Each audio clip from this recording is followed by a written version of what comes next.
2019లో తెలంగాణే target, ఆంధ్రప్రదేశ్లో శాశ్వత అధికారం, ఇదే మహానాడు నినాదం అన్నారు చంద్రబాబు. 3 రోజుల పసుపు పండగ ముగిసిన వేళ పార్టీ శ్రేణులకు దిశానిర్దేశం చేశారాయన. కేంద్రంతో మిత్రధర్మం పాటిస్తున్నందున మన మర్యాద మనం కాపాడుకోవాలని సూచించారు చంద్రబాబు. ఇక పొత్తులపై మాట్లాడేందుకు ఇది సమయం కాదని స్పష్టం చేశారాయన.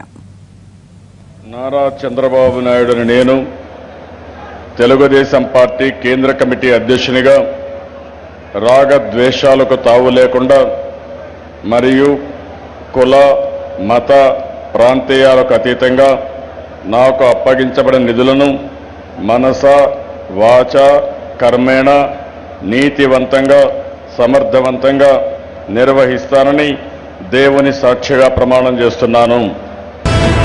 చివరి రోజు మహానాడులో పార్టీ జాతీయ అధ్యక్షుడిగా వరుసగా రెండోసారి ఎన్నికయ్యారు బాబు. మహానాడులో మొత్తం 34 తీర్మానాలు చేశారు.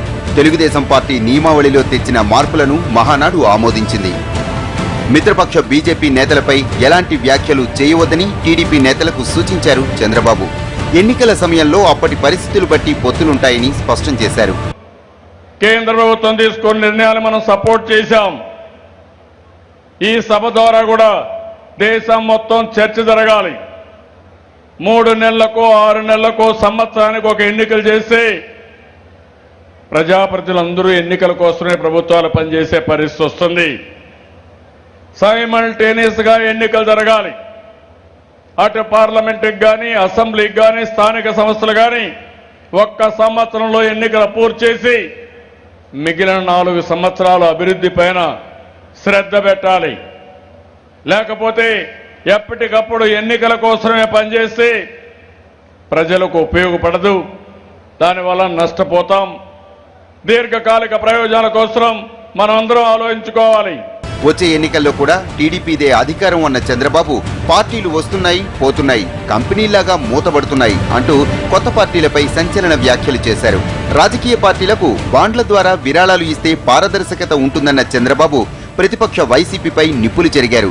ప్రజలే ముందు అనే నినాదాన్ని మహానాడులో గట్టిగా వినిపించిన చంద్రబాబు ఆర్థిక అసమానతలపై దృష్టి పెట్టి ఉంటే 2004 ఎన్నికల్లో ఓడిపోయేవారం కాదన్నారు. ఇక తెలంగాణలో పార్టీకి పూర్తిగా అండగా ఉంటామన్నారు చంద్రబాబు. మన పార్టీకి ఒక ప్రత్యేకమైన పరిస్థితి ఉంది. ఒక పక్క తెలంగాణలో ప్రతిపక్ష పార్టీగా పనిచేస్తున్నాం. నేను ఈ సందర్భంగా తెలంగాణలో పనిచేసే నాయకుల్ని కార్యకర్తల్ని మనస్ఫూర్తిగా అభినందిస్తున్నాను. 13వ సంవత్సరం 14వ సంవత్సరానికి వచ్చాం. అధికారం లేకపోయినా 14 సంవత్సరాలు రాజీ లేని పోరాటం చేశారు, త్యాగాలు చేశారు, పోరాటంలో పటిమ చూపిస్తున్నారు. వాళ్ళని మనస్ఫూర్తిగా మీ అందరి తరపున, ఈ మహానాడు తరపున మనస్ఫూర్తిగా అభినందిస్తున్నాను. అది అవసరం. అధికారంలో లేని పార్టీ ప్రజాపక్షంలో ప్రజల కోసం పోరాడాలి. అధికారంలో ఉండే పార్టీ ప్రజల కోసం పనులు చేయాలి, పనులు చేసి మెప్పించాలి. రెండు కూడా మళ్ళా ప్రజాదరణే పొందాలి. అందుకనే మీరు చేసే తెలంగాణలో ఏ ఉద్యమమైనా తెలుగుదేశం పార్టీ అధ్యక్షుడిగా నేను అన్ని విధాలా సహకరిస్తానని వారికి హామీ ఇస్తున్నా. వన్ నేషన్ వన్ ఎలక్షన్ పై స్పందించారు చంద్రబాబు. ఏపీ టీడీపీలో 60 లక్షల మంది, టీటీడీపీలో 16,50,000 మంది సభ్యత్వం తీసుకున్నారని వెల్లడించారు జాతీయ అధ్యక్షుడు. ఏపీలో పాలకొల్లు, జమ్మలమడుగు, బాపట్ల, చంద్రగిరి, కుప్పం, తెలంగాణలో భూపాలపల్లి, పెనపాక, కొడంగల్, వైరా, సత్తుపల్లి నియోజకవర్గాలు టాప్ 5 పొజిషన్లో ఉన్నాయి. దీంతో ఆయా నియోజకవర్గాల టీడీపీ ఎమ్మెల్యేలు, ఇన్ఛార్జీలకు జ్ఞాపికలు అందజేశారు.